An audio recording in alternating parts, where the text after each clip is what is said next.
هو إله أو ابن الإله، ومع ذلك يقتلون أخوهم اليهود ولا يصومون ذلك. كيف؟ قال لأنه يتكون من مكونين. مريم عليه السلام يتكون من مكونين، جزء منه إلهي وجزء منه إنساني، يسمونه إيش؟ لاهوت وناسوت.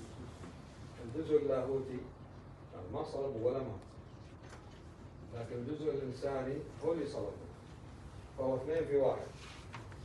اثنين في واحد، جزء إيش؟ إلهي وجزء إنساني. هكذا يعني يخدعون أتباعه. لذلك العلم ناقشوه.